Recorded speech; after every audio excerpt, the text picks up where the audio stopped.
8:31 de la mañana, 20 de mayo de 2025, Ciudad de México.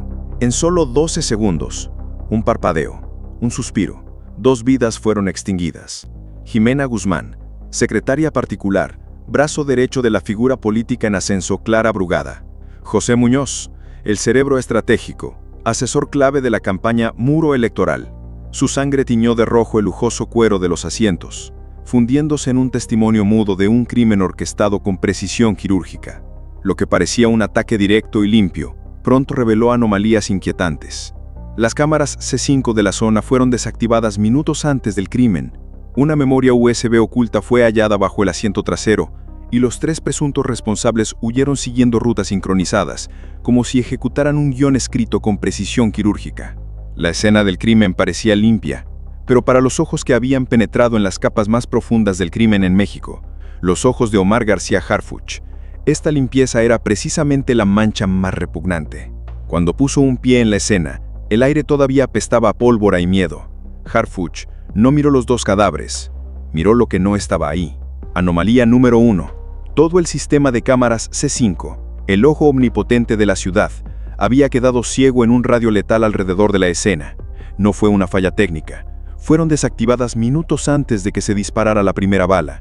Alguien le había vendado los ojos a la ciudad. Anomalía número 2. Los 3 perpetradores, fantasmas en motocicletas, se desvanecieron en el tráfico siguiendo rutas sincronizadas a la perfección. No entraron en pánico. Se movieron como actores en un escenario predefinido. Cada giro, cada aceleración, parte de un guión mortal. Y entonces, la anomalía más grande, una pieza diminuta, pero capaz de voltear todo el tablero. Una memoria USB oculta. La pregunta ya no era quién apretó el gatillo. Esa pregunta era demasiado simple, demasiado trivial. La verdadera pregunta, la que le provocó un escalofrío en la espalda a Harfuch, era si los sicarios eran solo marionetas. Entonces, ¿quién mueve los hilos? ¿Quién tiene el poder de borrar un fragmento completo de la memoria de la ciudad desde su propio centro de mando? Esta investigación no era para encontrar a un asesino. Era la casa de un fantasma que se había infiltrado hasta la médula del sistema, y lo que Harfuch estaba a punto de descubrir no solo cambiaría la narrativa oficial de un asesinato, amenazaría con derrumbar todo el futuro político de la capital. 11:46 de la mañana. El ambiente dentro de la carpa forense era sofocante y tenso. Un joven técnico, con el sudor perlado en la frente, cortaba meticulosamente el forro de cuero del respaldo del asiento trasero derecho. No buscaba rastros de bala o ADN. Buscaba una anomalía, algo fuera de lugar, y entonces, sus dedos enguantados se detuvieron. Debajo de la espuma del relleno había un objeto duro, pequeño y frío. Una memoria USB negra, sin marca, sin ninguna señal de identificación. Estaba escondida ahí, una semilla de verdad sembrada en el corazón de la muerte. Harfuch recibió la USB en una bolsa de evidencia. Pesaba en su mano, no por su peso físico, sino por el peso de los secretos que podría contener. Sin una palabra, ordenó que la enviaran de inmediato al CENAFIC, el Centro Nacional de Fusión de Inteligencia Cibernética, donde las mentes más brillantes del país libraban una guerra invisible con líneas de código. La sala de análisis del CENAFIC era un santuario de la tecnología, un espacio sumergido en la luz azulada de cientos de monitores. Aquí, el tiempo se medía en terabytes y pulsaciones de teclado. La USB fue conectada al sistema. La primera capa de cifrado apareció, dura como el acero. Nombre del archivo, Altamira 7, anunció un analista, su voz resonando en el silencio de la sala. Ese nombre fue como un rayo en la memoria de Harfuch. Altamira, una finca abandonada y ruinosa en la sierra de Milpa Alta. En 2023, había sido allanada, desmantelando una fábrica dedicada a la manipulación electoral, la creación de noticias falsas y campañas de desprestigio en redes sociales. Ese caso había sido enterrado de manera sospechosa. Ahora, su fantasma había regresado, ligado a 2 muertes. «Comiencen a descifrar», ordenó Harfuch, su voz grave y firme. Lo hicieron. Atacaron esa vulnerabilidad con toda su potencia de cálculo. Y entonces, después de casi 4 horas de tensión palpable, sonó un bip. Una parte del archivo había sido desbloqueada. No todo, pero lo suficiente para revelar los metadatos. Las letras y números aparecieron en la pantalla principal, y el aire en la sala de análisis pareció congelarse. Cada respiración quedó contenida. Esto no eran datos, eran las huellas de un monstruo. 14 transferencias bancarias anónimas. Periodo: del 1 al 17 de mayo. los días justo antes del asesinato. Montos oscilaban de manera extraña, desde pequeñas sumas como 30,000 pesos hasta cifras enormes como 2,980,000 pesos. Una táctica para evitar ser detectados por los sistemas de alerta automáticos. Origen: 3 direcciones, 3 lavanderías fantasma en Iztacalco, Benito Juárez y Tláhuac. Ninguna de las direcciones tenía historial fiscal activo. Eran solo cascarones vacíos, creados para lavar dinero de sangre. Destino intermedio. Surgió un nombre: Grupo Escudo 21, una empresa de seguridad privada. En una búsqueda rápida, Harfuch vio que estaba registrada a nombre de un ex agente de la SSC, un individuo que había sido despedido en 2019 por corrupción. Un peón perfecto. Destino final. Aquí fue donde la verdadera bomba explotó. El dinero no fluyó hacia un cártel o una cuenta en el extranjero. Fluyó hacia una cuenta personal. La cuenta del juez federal EDR, con sede en Iztapalapa. Un silencio mortal se apoderó de todo. Un juez federal, una persona con el poder de la justicia. Los analistas profundizaron rápidamente. En los últimos 2 años, el juez EDR había firmado al menos 3 órdenes de archivo, enterrando para siempre casos que investigaban vínculos entre políticos y redes del crimen organizado. Habían encontrado el rastro del dinero, pero Harfuch sabía que esto era solo la superficie. El dinero era solo la forma de engrasar la maquinaria. La pregunta era, ¿para qué estaba diseñada esa maquinaria? La respuesta era más aterradora de lo que jamás podría haber imaginado. Dentro del archivo Altamira 7, más profundo que la capa de datos financieros, había una subcarpeta oculta. No tenía nombre, solo un icono, un pequeño punto rojo, parpadeando como una gota de sangre en la pantalla. Harfuch sintió una corriente helada recorrer su espina dorsal. Era esto, era el corazón de la oscuridad. Con un clic, lo abrió. No había documentos largos, no había planes complejos, solo un único archivo de texto. 47 líneas. 47 líneas que definían un asesinato perfecto. Era un manual técnico, un protocolo de ejecución. Líneas 1 a 20. Una lista precisa de los puntos ciegos del sistema de cámaras C5 a lo largo de la calzada de Tlalpan. No se les llamaba puntos ciegos, estaban codificados como nodos dormidos tipo B, un término interno, conocido solo por gente del sector. Líneas 21 a 25. Un croquis detallado de la cámara 2167, la misma que había sido desactivada. Al lado, una instrucción fría. Apagado temporal a las 8:11 am. Duración, 3 minutos 50 segundos. El tiempo exacto necesario para cometer el asesinato y escapar. Líneas 26 a 47. Un diagrama, pero esta vez no era técnico. Llevaba el sello interno de una importante compañía de seguros privada. El diagrama describía un concepto llamado ventana táctica. Trazaba un lapso de 4 minutos, de las 8:10 a las 8:14 de la mañana.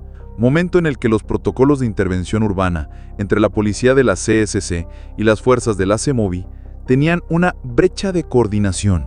La razón: el cambio de turno en el centro de monitoreo vial. Harfuch se recostó en su silla, sintiendo que le faltaba el aire. Esto no era un plan de asesinato, era un análisis de vulnerabilidades de todo el sistema de seguridad urbana. El autor intelectual no solo conocía el itinerario de Jimena, conocía el itinerario de toda la ciudad. Sabía cómo respiraba el sistema, cómo parpadeaba y cuándo apartaba la vista. Uno de los expertos forenses que estaba a su lado, con el rostro pálido, pronunció una frase que perseguiría a Harfuch para siempre. Señor, esto no fue un crimen, fue una obra de teatro calculada al milímetro. Inmediatamente Harfuch convocó una reunión de emergencia. La jefatura de gobierno, el Comité de Seguridad Metropolitana, todas las figuras más poderosas estaban presentes en la tensa sala de reuniones. El análisis de Harfuch no fue un informe, fue una acusación. Señoras y señores, comenzó, su voz desprovista de emoción. Estábamos equivocados. Pensamos que esto era un ajuste de cuentas de un cártel, pero nos enfrentamos a un enemigo completamente diferente. Presentó la evidencia, la USB, el rastro del dinero y finalmente el archivo punto rojo. El autor intelectual no solo sabía dónde y cuándo estarían Jimena y José, sabía cómo manipular los nodos de la red urbana. Sabía exactamente qué cámara cegar y por cuánto tiempo. Conocía la brecha en el cambio de turno de nuestro personal. Y gracias al rastro del dinero, sabemos que tenía a un juez en el bolsillo para enterrar cualquier cosa que pudiera surgir después. El silencio en la sala se hizo pesado. Esto ya no es una ejecución aislada, continuó Harfuch, su voz endureciéndose. Este es un ataque estructural, dirigido directamente a la arquitectura democrática de la capital. El nombre punto rojo no es una clave, es un protocolo, un modelo operativo. Y me temo que este crimen es solo la primera pieza del rompecabezas. Miró directamente a los rostros atónitos frente a él y lanzó preguntas como dagas. ¿Quién tiene acceso al mapa completo del C5? ¿Quién puede controlar de forma remota los nodos de vigilancia sin dejar rastro? ¿Y por qué un archivo tan sensible estaba escondido en un vehículo civil, en manos de 2 funcionarios de nivel medio? Las respuestas comenzaron a surgir, y eran como grietas extendiéndose por los cimientos institucionales. Si un juez puede ser sobornado por una lavandería fantasma, si una empresa de seguridad puede servir como fachada, si la tecnología que protege a los ciudadanos puede convertirse en un arma de asesinato, entonces el enemigo ya no estaba afuera, el enemigo estaba adentro. No vamos a cazar fantasmas, concluyó Harfuch, su voz resonando, como una advertencia. Vamos a desenmascarar estructuras. Pero la pregunta más aterradora aún flotaba en el aire. ¿Quién diseñó el protocolo punto rojo? ¿Y cuántos otros puntos rojos estaban dormidos, esperando una señal para activarse? Las cámaras no mienten. Ese solía ser un mantra, una garantía de verdad objetiva en un mundo lleno de engaños. Pero después de ese día, esa frase se convirtió en una burla amarga.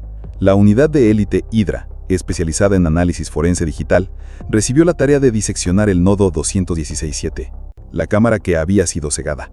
No solo revisaron los registros oficiales, se hundieron en las profundidades del código fuente buscando fantasmas en la máquina. Y los encontraron. Una secuencia de imágenes que no existía en el registro automático. Un video fantasma. 7:46 de la mañana. Menos de 30 minutos antes del asesinato. 3 hombres con camisa grises y chalecos con el logo de Soporte Técnico SSC se acercaron con calma y al mantenimiento de la cámara y no sabían que algo estaba a punto de suceder. Durante casi 5 minutos manipularon la consola. Sus dedos se movían sobre los botones con precisión y experiencia. Luego se fueron, desvaneciéndose en la mañana como si nunca hubieran existido. Ni un solo trazo en los registros oficiales. Su precisión era asombrosa, pero su inexistencia administrativa era lo que resultaba verdaderamente aterrador.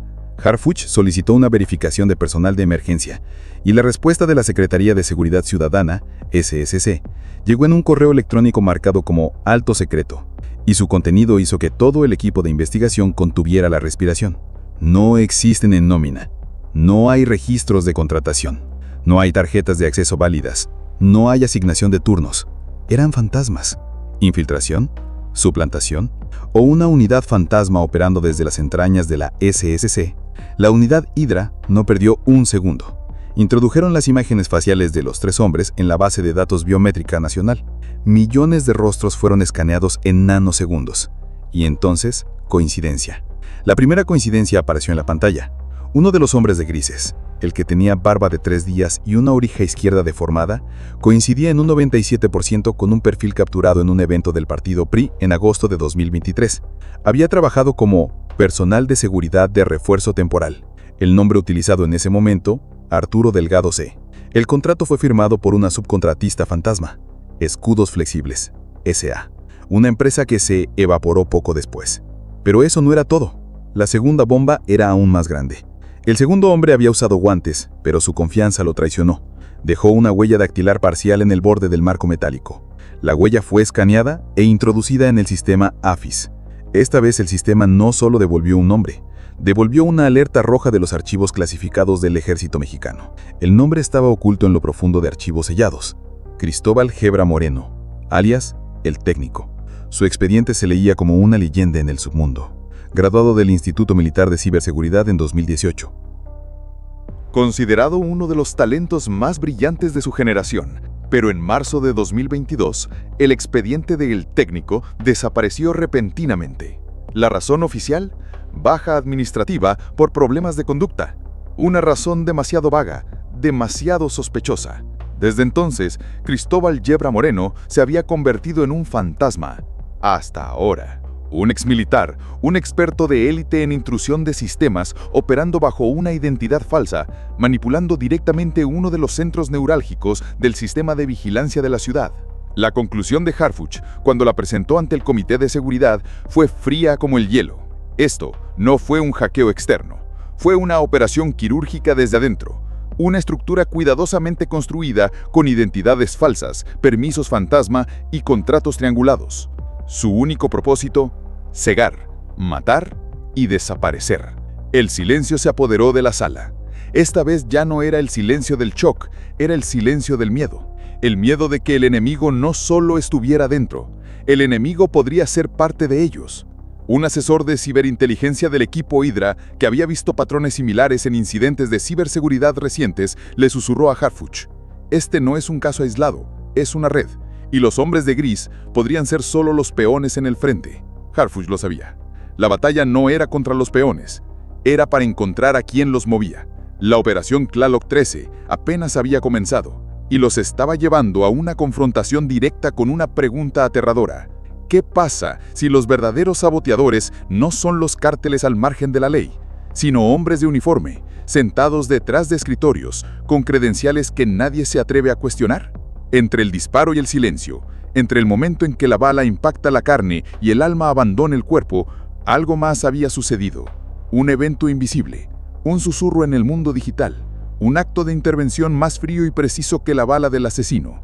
7:58 de la mañana, exactamente 3 minutos antes de que sonaran los primeros disparos. En el nodo de videovigilancia 14C5MX, ubicado en la intersección de Calzada de Tlalpan y Napoleón, una alerta roja parpadeó en la pantalla de un analista de bajo nivel en el Centro Nacional de Inteligencia. Acceso no autorizado. No fue una coincidencia. En un sistema de miles de millones de dólares, nada es una coincidencia. Fue una operación quirúrgica, silenciosa, dirigida y llena de misterio. Cuando el equipo de Harfuch comenzó a diseccionar los registros de tráfico del sistema, fue como entrar en un laberinto digital, terabytes de datos sin sentido. Pero entonces, un analista lo encontró, un fragmento de código anómalo, una huella digital, una dirección IP, pero no era una dirección simple, era un fantasma. Había bailado por todo el mundo antes de aterrizar en la Ciudad de México. Primer salto, un servidor proxy en Rumania. Segundo salto, Singapur. Tercer salto, Hermosillo, aquí mismo en México. Cuarto salto, Oslo, Noruega. Y finalmente, de regreso a la Ciudad de México. El atacante había creado un laberinto de espejos para ocultar su verdadera ubicación, pero cometió un error. Dejó un punto final, una conexión física, una dirección no registrada en ninguna red de oficinas públicas. Número 231, calle Lago Pátzcuaro, viaducto Miguel Alemán, alcaldía Benito Juárez. Un edificio abandonado. Harfuch miró la dirección en la pantalla. Un sentimiento de decisión se apoderó de él. No enviaría un equipo, iría él mismo. 21 de mayo, 3:17 de la mañana. La noche era oscura y silenciosa. Harfuch, con chaleco antibalas, lideró un equipo de asalto de élite y a 3 de los mejores expertos en forense digital. Se acercaron al edificio como fantasmas. La fachada era una papelería en ruinas cubierta de polvo y telarañas. Pero detrás de una pared destartalada, encontraron una puerta de acero reforzado. Sin una palabra, el equipo de asalto derribó la puerta. El interior no era un edificio abandonado, era otro mundo. Una habitación fría, completamente insonorizada. El aire apestaba a polvo, humedad y a la frialdad de una inteligencia artificial que nunca dormía. Docenas de racks metálicos se alineaban, llenos de discos duros apilados como ataúdes de datos. Y en el centro de la habitación, un solo servidor permanecía activo. No tenía monitor ni teclado. Era un cerebro independiente, programado para operar solo en la oscuridad. «Desconéctenlo», gritó un experto forense. En el instante en que se cortó el cable de alimentación, una luz roja comenzó a parpadear en el servidor. Se había activado un protocolo de autodestrucción. «¡Maldita sea! Se está borrando a sí mismo». «¿Cuánto tiempo tenemos?», preguntó Harfuch, su voz peligrosamente tranquila. 12 minutos. Todo el contenido desaparecerá. Fue una carrera frenética. Los expertos conectaron sus dispositivos, intentando copiar tantos datos como fuera posible antes de que se desvanecieran en el éter. El tiempo corría como arena entre los dedos. 10 minutos, 5 minutos, 1 minuto. ¡Listo! Lo habían logrado. Se había salvado una parte de los datos. Y en la memoria caché temporal aún residía un único archivo sin cifrar. Un archivo que el protocolo de autodestrucción no había tenido tiempo de tocar. Su nombre, Operador 0-conf. Configuración Operador 0. No era un archivo de configuración ordinario. Era una lista de muerte. Su contenido revelaba la existencia de 4 alias encriptados. Se definían como factores de alteración estructural en nodos de vigilancia digital. En términos sencillos, eran los operadores cero, individuos con la capacidad de hackear, manipular, intervenir o borrar evidencia crítica de cualquier sistema de seguridad pública sin dejar rastro. 4 fantasmas supremos.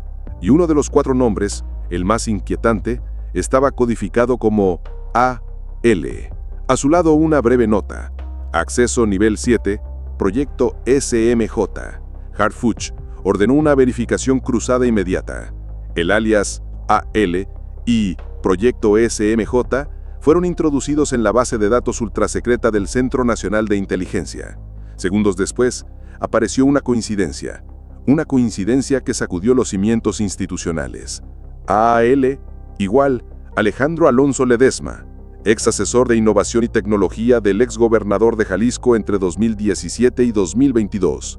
Una figura poderosa en la sombra que se había retirado abruptamente y desaparecido del radar mediático en 2023.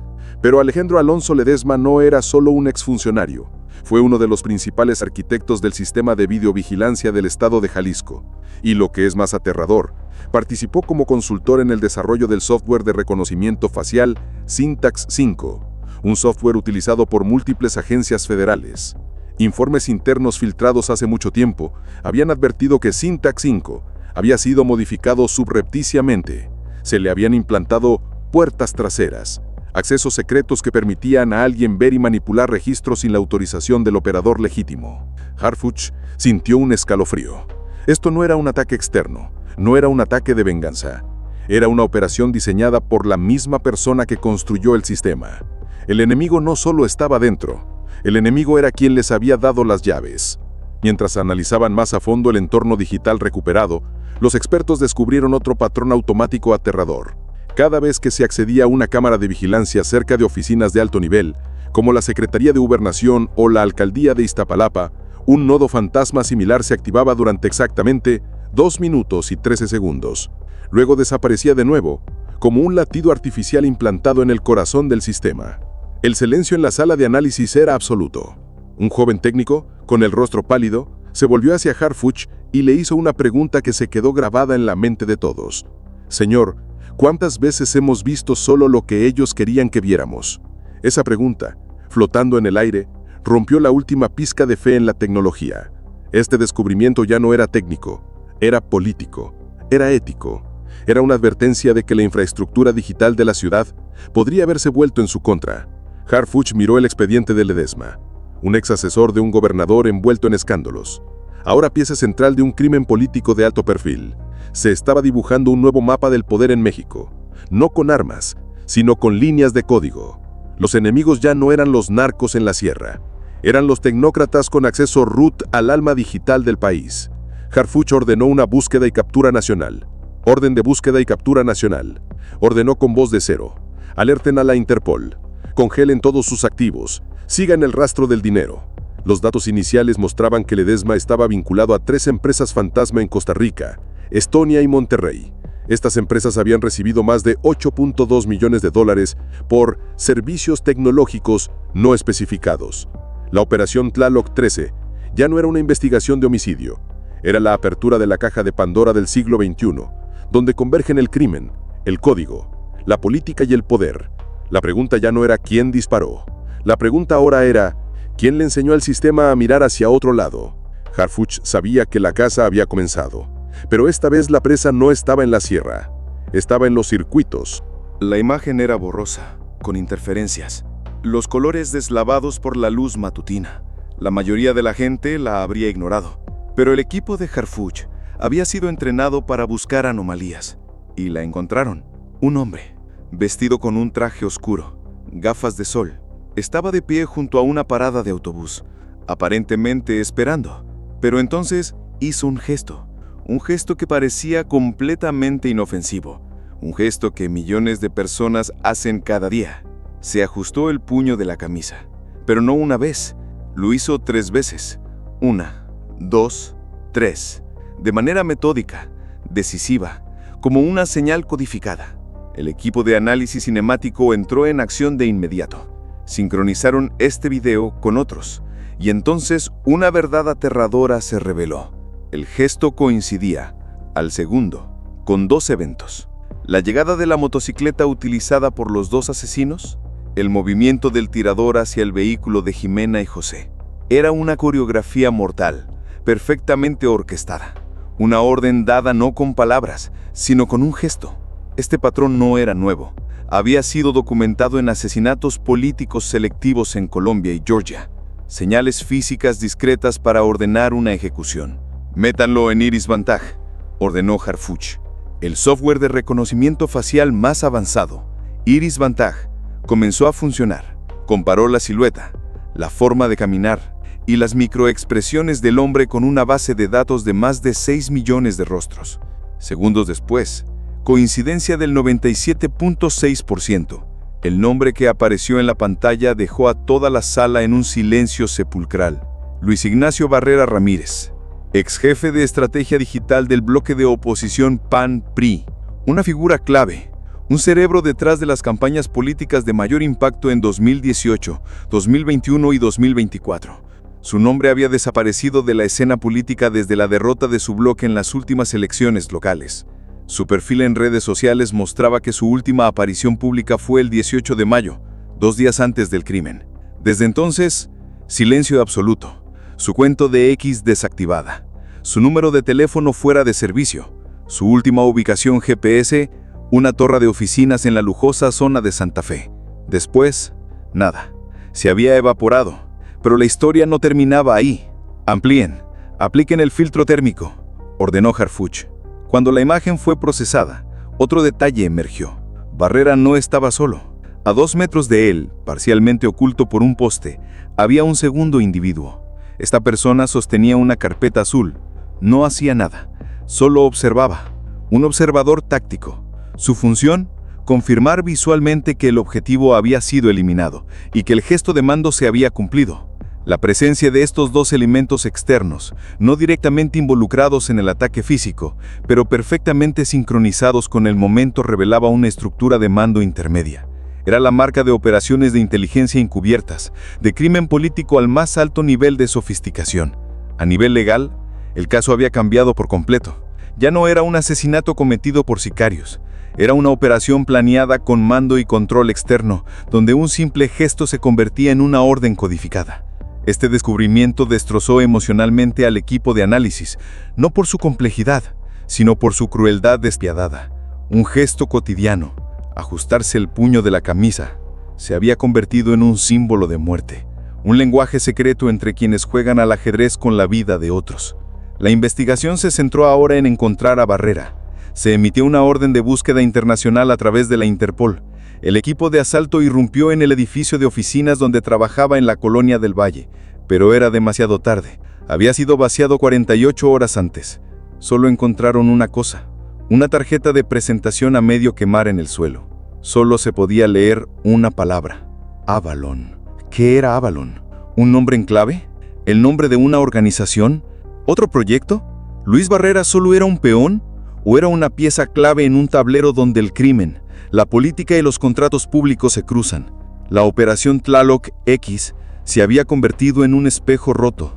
Cada fragmento reflejaba una verdad más incómoda, que aún los gestos más pequeños pueden ocultar los pactos más oscuros. La pregunta ya no era si había infiltrados. La pregunta era: ¿cuántos de ellos siguen operando a plena luz del día, frente a nuestras cámaras y detrás de nuestros votos? El parabrisas se había hecho añicos en un mapa de caos. El sonido de la muerte había quedado grabado para siempre en la memoria digital del C5. Pero en el mundo forense, la verdad a menudo no reside en lo grandioso, sino en los detalles más pequeños, aquellos que el ojo naduro pasa por alto.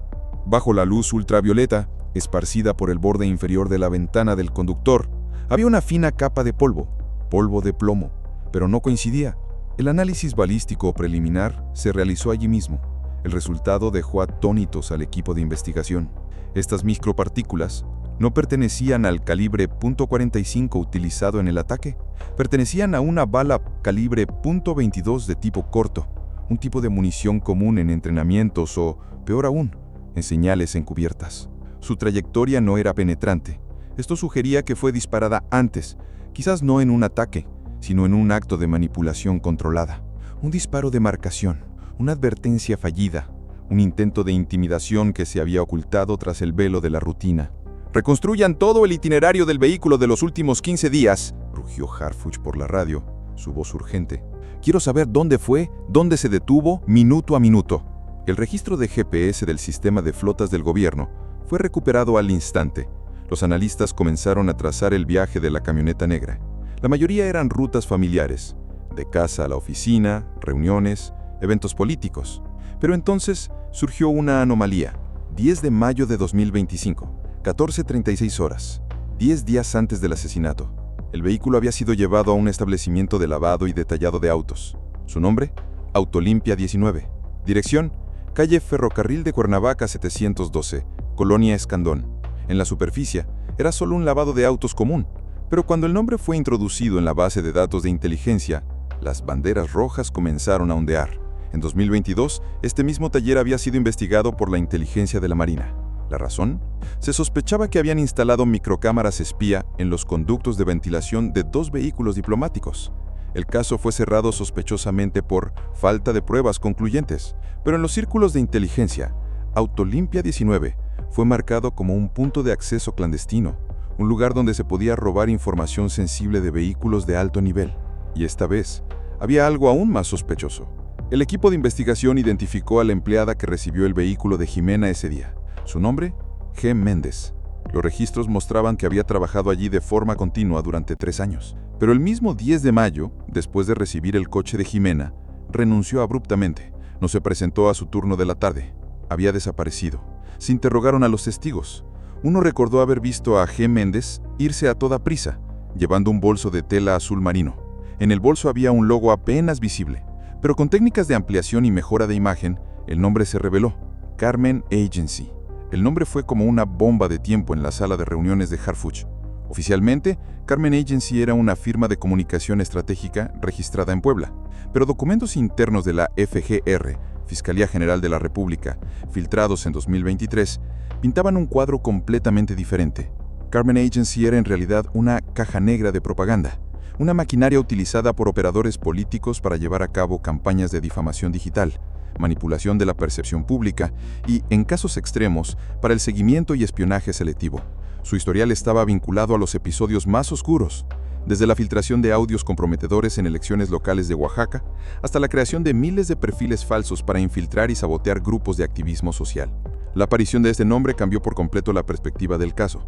El asesinato de Jimena y José no solo fue planeado como un ataque físico, también fue parte de una narrativa construida, editada y monitoreada desde las sombras.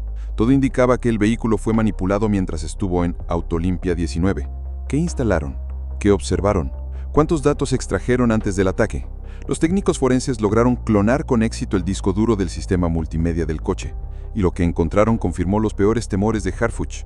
Estaban recuperando secuencias de datos que mostraban que el vehículo se había conectado automáticamente a redes Wi-Fi ocultas en la zona, activadas por un corto periodo mientras el coche estaba estacionado en el área de lavado. Alguien había robado datos de forma remota. La sensación era escalofriante. Un simple lavado de autos, bajo la lente de la investigación, se transformó en una sofisticada operación de inteligencia, una trampa perfectamente disfrazada de rutina. Harfuch miró la pizarra donde las piezas del rompecabezas se estaban uniendo lentamente. Le había llamado la línea invisible entre el Estado y su sombra, pero ahora se daba cuenta de que era más que eso. No se trataba solo del polvo de plomo, o el nombre de una agencia secreta. Se trataba de una red invisible de colaboradores indirectos, técnicos que instalan dispositivos, asistentes que filtran información, comunicadores que borran las huellas desde un ordenador portátil. El crimen organizado del siglo XXI no siempre lleva un rifle. A veces lleva gafas, un traje y factura todo con IVA. La operación Tlaloc X había revelado que no hay detalle pequeño cuando se trata de crimen político, que incluso una mota de polvo puede contar una historia, y que en un país donde lo visible ya no es suficiente para creer, la verdad comienza en lo que no se ve. La siguiente fase de la investigación estaba definida: llamadas intervenidas, la conexión entre política, tecnología y redes de medios. Pero una pregunta seguía carcomiendo la mente de Harfuch, una pregunta más fundamental que todas las demás. ¿Quién tocó primero el coche de Jimena Guzmán? ¿Y por qué ese disparo de advertencia nunca fue escuchado? 21 de mayo de 2025, 1:42 de la madrugada. En la sala de análisis del C5, un informe marcado como alto secreto, solo entrega en mano, fue colocado en el escritorio de Omar García Harfuch. Su título era simple, pero su impacto fue devastador. Audio reconstruido. Origen: TPEJF. Posible contacto con víctima. TPEJF. Tribunal Electoral del Poder Judicial de la Federación. El corazón de la democracia mexicana. Dentro del archivo adjunto había un mensaje de voz. Había sido recuperado de la unidad de respaldo del sistema de comunicación interna del dispositivo de Jimena Guzmán. El audio estaba lleno de interferencias y fuertemente distorsionado, como si hubiera viajado a través del infierno. Pero entonces, una voz atravesó el ruido, afilada como una daga. Tienes que borrar el 6. Si no, el 13 va a explotar. Silencio. Un silencio denso y pesado se apoderó de la sala. No era un silencio técnico, era un silencio institucional. Era el eco de una amenaza codificada, emitida desde el propio centro del poder democrático. Los analistas recuperaron rápidamente los metadatos. Hora de la llamada: 16 de mayo, a las 17:17 horas, 4 días antes del asesinato. Origen: un número de teléfono encriptado asociado a un servidor interno del TPEJF. No era una llamada común. Este número de teléfono estaba clasificado como línea electoral restringida, un canal de comunicación del más alto nivel de seguridad, reservado exclusivamente para la coordinación entre áreas de seguridad informática durante los procesos de conteo y transmisión de resultados preliminares. ¿Por qué alguien usaría una red tan sensible para hablar con la secretaria particular de una candidata de alto perfil? ¿Y qué significaban esos números? El 6, una cámara, un archivo, una persona. El 13, el próximo día de las elecciones, ¿tenía que ver con el nombre que Harfuch acababa de acuñar para la operación? ¿Tlaloc 13? ¿O era una cuenta regresiva para alguna catástrofe? Esta frase no fue un arrebato, era táctica. Borrar el 6 no sonaba como una advertencia, sonaba como una orden operativa encubierta. El 13 va a explotar no era una metáfora, era el lenguaje de la destrucción planificada. La unidad de inteligencia técnica electoral fue movilizada. Empezaron a buscar correlaciones, y las encontraron de inmediato. El nodo 6 del sistema de vigilancia en el ala oeste del Palacio del Ayuntamiento había sido desconectado manualmente el 17 de mayo a las 3:11 de la madrugada, unas horas antes de la llamada. Ese nodo controlaba una cámara con visión directa al acceso de personal donde trabajaba José Muñoz. En la copia de seguridad de la tableta de Jimena, encontraron una referencia a un dispositivo llamado USB 6B Luna. Este dispositivo nunca fue encontrado en la escena. Los registros muestran que fue conectado por última vez el 12 de mayo a un ordenador perteneciente al área de adquisiciones del gobierno central. Su contenido era un misterio. Solo quedaba el rastro digital de una carpeta eliminada manualmente a las 14:09. El nombre de la carpeta: contrato-carmen.pdf. Las piezas encajaban de una manera aterradora. Borrar el 6, desactivar el nodo cámara 6, más borrar la USB 6B. El 13, una doble amenaza, dirigida tanto al día de las elecciones como posiblemente a la propia investigación. Una amenaza articulada, lanzada desde dentro entrelazando el sistema electoral, la infraestructura tecnológica y los comandos operativos. Cuando Harfuch leyó la transcripción completa, no dijo una palabra. Simplemente cerró el expediente y exhaló un largo y pesado suspiro. Están usando las propias estructuras democráticas para silenciar a la democracia desde adentro, musitó, su voz apenas un susurro. El caso Jimena Muñoz ya no era una ejecución selectiva, era una reacción institucional contra los que sabían demasiado. Una red de silencios, de permisos ocultos y de servidores que solo hablan cuando el sistema colapsa. Y ahora sabían algo aún más peligroso. No solo se mata con balas, también se mata con archivos borrados, nodos apagados y voces distorsionadas en la noche. La operación Tlaloc 13 había cruzado un nuevo umbral. Ya no se trataba de investigar un crimen, se trataba de confrontar a un sistema que utiliza su propia legalidad para blindar el crimen. ¿Quién ordenó esa llamada? ¿Quién es el 6 real? ¿Y qué es lo que va a explotar si no lo detienen a tiempo? Esto ya no era un ataque electoral, era una guerra fría tecnológica, disfrazada de democracia. Capítulo 8. El diagrama quirúrgico del crimen y los dos nombres faltantes. 20 de mayo de 2025, 2:35 de la madrugada. La sala de crisis del búnker de inteligencia federal estaba a oscuras, iluminada solo por la fría luz de una pantalla de 72 pulgadas. El aire estaba cargado del olor a café quemado y tensión extrema.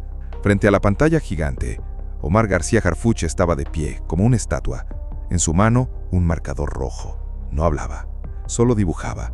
Estaba trazando la estructura del monstruo, las piezas del rompecabezas que había pasado los últimos días ensamblando con sangre, sudor y líneas de código. No era un organigrama, era un diagrama quirúrgico del crimen político moderno. Un dibujo dividido en 3 niveles, exponiendo el esqueleto de un poder paralelo. Un poder que no se elige en las urnas, sino que se determina por conveniencia, chantaje o miedo. Nivel 1. Ordena. En la cúspide del diagrama, Harfuch dibujó 2 rectángulos vacíos. Aún no tenía sus nombres, pero sabía quiénes eran. 2 figuras políticas de alto nivel, fantasmas con el poder de usar los canales de comunicación restringidos del Tribunal Electoral TPJF. Uno de ellos, según las triangulaciones telefónicas, fue quien realizó la llamada fatídica a Jimena Guzmán, ordenando: borra el 6. No dejaron rastro financiero, no se mancharon de sangre, no apretaron el gatillo, pero eran quienes decidían quién debía desaparecer para mantener el frágil equilibrio del sistema. Eran los cerebros, los guionistas de la obra mortal. Nivel 2. Facilita. En el centro del diagrama, Harfuch dibujó un bloque azul claro, conectando el nivel superior con el inferior. Estos eran los operadores financieros y logísticos, los engranajes que engrasaban la maquinaria asesina. Aquí, los nombres comenzaron a aparecer. Empresas fantasma en Polanco, Guadalajara y una firma en Panamá, Carmen Agency, la maquinaria de propaganda y espionaje, Autolimpia 19, el lavado de autos fachada. Estas entidades, bajo el análisis de la Unidad de Inteligencia Financiera, UIF, habían movido más de 11.3 millones de pesos en solo 3 meses a través de contratos de consultoría estratégica y reingeniería digital. Uno de los últimos depósitos fue interceptado en una cuenta a nombre de una ex empleada de Carmen Agency, ahora en paradero desconocido. No mataban, pero pagaban las balas. Legalizaban el dinero de sangre, borraban las huellas. Eran los arquitectos del silencio. Nivel 3. Ejecuta. En la parte inferior, rodeado de un círculo rojo sangre, estaba el brazo armado. Estos eran los operadores tácticos, los peones en el tablero, los que caminaban por la calle, se acercaban al vehículo, se ajustaban el puño de la camisa y disparaban. Los nombres y alias fueron listados: Luis Ignacio Barrera Ramírez, Avalón, el señalador, el excerebro de campaña del bloque opositor, ahora desaparecido; Cristóbal Gebra Moreno, el técnico, uno de los hombres de gris; Arturo Delgado C., el otro fantasma de gris; 3 alias aún bajo análisis de fuentes de inteligencia: el flaco del metro, Sombra 13 y Alazán. Estos eran los engranes quinales, los que ejecutaban la violencia que otros planeaban y financiaban. Cuando el mapa estuvo completo, Harfuch dio un paso atrás. Lo miró fijamente durante algunos segundos. Era un espejo, y lo que reflejaba no era justicia, era la complicidad institucional. Esto no era un cártel, era un sistema híbrido, político, financiero y operativo. Un modelo de crimen estructurado que opera desde oficinas limpias con Wi-Fi corporativo, usando lenguaje técnico y con acceso directo a los mecanismos del Estado. En la pizarra, en letras rojas, Harfuch escribió 3 palabras clave que resumían toda la estructura: deciden, conectan, ejecutan. Y luego, debajo de todo en mayúsculas negras, subrayó una sola frase. Una frase que hizo que la temperatura de la sala pareciera bajar varios grados. Faltan 2 nombres, y están más cerca de lo que creemos. Este diagrama no solo revelaba la ingeniería de un crimen, era la radiografía de un país donde las instituciones conviven peligrosamente con operadores ocultos, donde lo político, lo tecnológico y lo violento se funden en una sola ecuación. Y lo más perturbador no era lo que faltaba por descubrir, lo más perturbador era lo que ya sabían, pero nadie se atrevía a poner sobre la mesa: que en México los crímenes más complejos no se cometen en callejones oscuros, se cometen en juntas a puertas cerradas, respaldadas por pantallas, abogados y contratos bien redactados.